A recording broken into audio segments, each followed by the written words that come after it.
Hello everyone, welcome to दीक्षांत wellness. शुरू करते हैं अपने ग्रहों की परिचर्चा। तो आज सबसे पहले मैं सबसे महत्वपूर्ण ग्रह के बारे में बात करूंगा,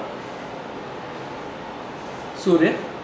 आप जानते हैं कि जब हम कुंडली देखते हैं तो हम बात कर रहे होते हैं सौरमंडल की, और सौरमंडल में हम सभी ग्रहों को नहीं देख सकते।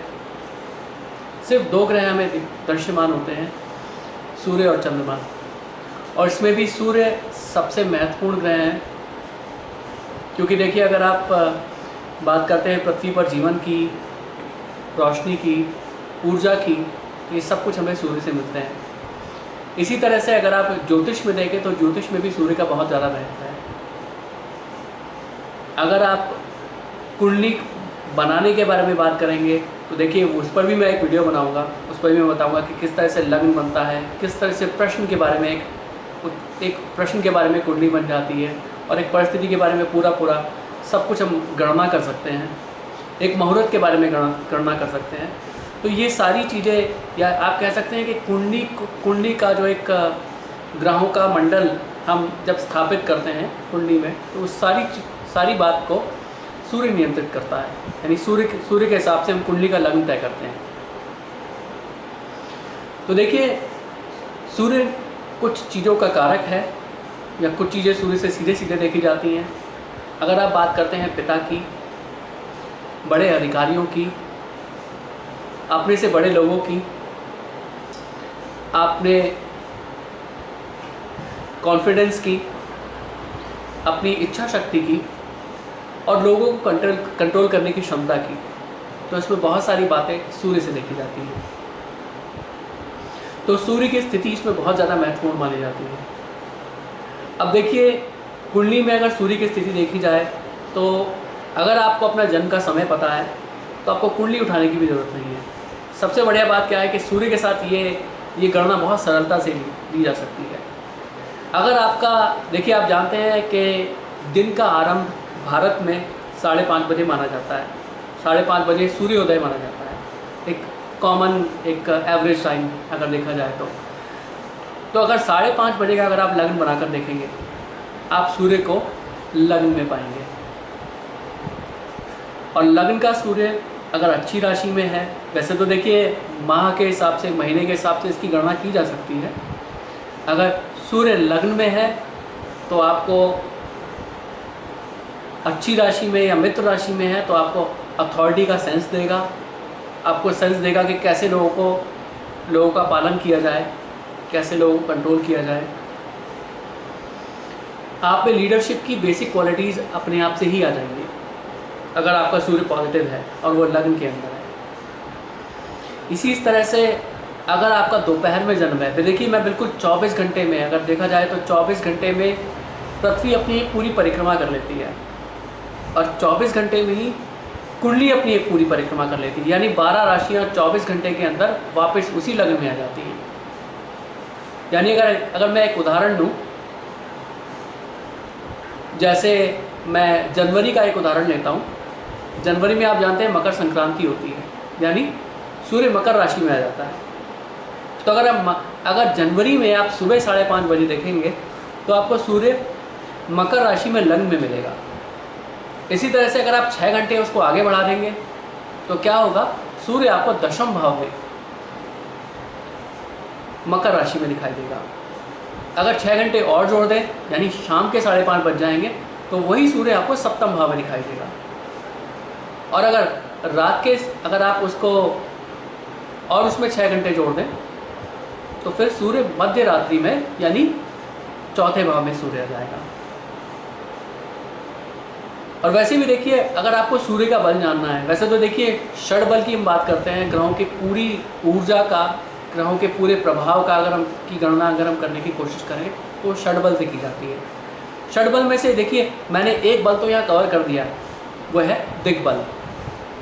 तो सूर्य दिग्बली होता है दशम भाव में। यानी आप कह सकते हैं कि अगर आपका मध्य दिन का या दोपहर का जन्म है तो आपके सूर्य को ऑटोमेटिकली दिग्बल प्राप्त होगा। इसके लिए आपको कुंडली भी उठाने की जरूरत नहीं है। अब बाकी उसकी ऊर्जा कितनी है, वो कौन सी राशि में है, ये भी डिपेंड करता है, वो कौन से ग्रहों के साथ है, ये भी डिपेंड करता है। इसके अलावा देखिए सूर्य के अंश भी पता किए जा सकते हैं, क्योंकि ग्रहों की अगर आप पावर की बात करें तो ग्रहों के अंश भी बहुत इंपॉर्टेंट होते हैं। और सूर्य की गणना इतनी सरल है कि बिना कुंडली उठाए, बिना कंप्यूटर में या बिना किसी भी चीज़ में डाले आप सूर्य के अंश निकाल सकते हैं। देखिए सूर्य महीने के बीच में लगभग 14 या 15 तारीख में हमेशा संक्रांति करता है। तो उस समय संक्रांति के समय इसकी ऊर्जा सबसे कम होती है। इसके अंश 1 अंश, 2 अंश, 0 अंश से स्टार्ट होंगे और वहाँ संक्रांति के समय सूर्य बाल अवस्था में होता है। ठीक महीने के एंड में जब 30 तारीख होती है, 1 या 2 तारीख होती है, उस समय सूर्य अपने चरम बल पे होता है। ये 15 अंश पर पहुंच जाएगा या 13, 14, 15 या इन अंशों पर पहुंच जाता है सूर्य। तो महीने के अंत में जिनका जन्म है या महीने के स्टार्ट में जिनका जन्म है, उनका सूर्य अंशों के मामले में, अंशों के अंतर्गत बलवान होगा। तो सूर्य में आप दिग्बल निकाल सकते हैं, सूर्य का अंश बल निकाल सकते हैं। तो सूर्य के आपको 2 तरह के बल, षड बल में से सूर्य के 2 बल तो आपको यहीं पर प्राप्त हो गए। तो देखिए इस हिसाब से हम सूर्य के बारे में पता कर सकते हैं। तो अगर आपको अपने जन्म का मास महीना पता है, मैं इंग्लिश महीने की बात कर रहा हूँ, क्योंकि देखिए अगर हम ज्योतिष के बारे में 2 विधाओं की बात करें, अगर हम वेस्टर्न एस्ट्रोलॉजी या पाश्चात्य एस्ट्रोलॉजी की बात करें या भारतीय ज्योतिष की बात करें, तो सूर्य की गणना के लिए आपका जो मेन कैलेंडर, जो आप घर में आप कैलेंडर यूज़ करते हैं सूर्य की गणना के लिए, वो सबसे सरल, सबसे सही गणना वो कैलेंडर देता है। क्योंकि हमारा जो वर्ष चलता है वो सूर्य के कैलेंडर के हिसाब से चल रहा है, वो पाश्चात्य कैलेंडर के हिसाब से चल रहा है, और वहाँ पर महीने सूर्य के हिसाब से बदलते हैं। तो आप जानते हैं उस कैलेंडर में देखकर भी आप सूर्य के 2 बल, सूर्य की गणना में 2 तरह के बल आप सीधे सीधे निकाल लेंगे। तो चलिए इस तरह से अगर हमें आगे सूर्य के बारे में और समझना है तो हमें कुंडली में देखना पड़ेगा कि सूर्य किन ग्रहों से संबंधित है और उसको किस तरह के स्थान मिल रहे हैं। कुंडली में सूर्य आपको वो चीज़ दे रहा है या नहीं दे रहा। मगर देखिए मैं आपको बताता हूँ कि जिनका सूर्य प्रबल हो, उनकी इच्छा शक्ति इतनी प्रबल होती है कि वह सामने वाले को चौंका सकती है, हिला सकती है, दूसरे के निर्णय तक बदल सकती है। और जिनका सूर्य कमज़ोर होता है उनमें इसी आत्मबल की कमी होती है। वो लाइफ में कुछ भी करने में कॉन्फिडेंस नहीं दिखा पाते, उनके अंदर की आवाज़ इतनी मजबूत नहीं होती। तो उनको सूर्य बलवान करने की आवश्यकता होती है। अब सूर्य को कैसे बलवान करें, कुंडली में इसका और ग्रहों से कैसे संबंध है, उसके बारे में बृहद चर्चा करेंगे। क्योंकि इस समय मैं सिर्फ प्रारंभिक एक वीडियो बना रहा हूँ कि जिनको कुछ भी नहीं पता सूर्य के बारे में, उनको एक परिचय मिल जाए सूर्य के बारे में। तो इसी तरह से मैं और ग्रहों के बारे में भी आपको परिचय दूंगा समय समय पर, एक एक करके हम अलग अलग वीडियोज़ में बनाएंगे।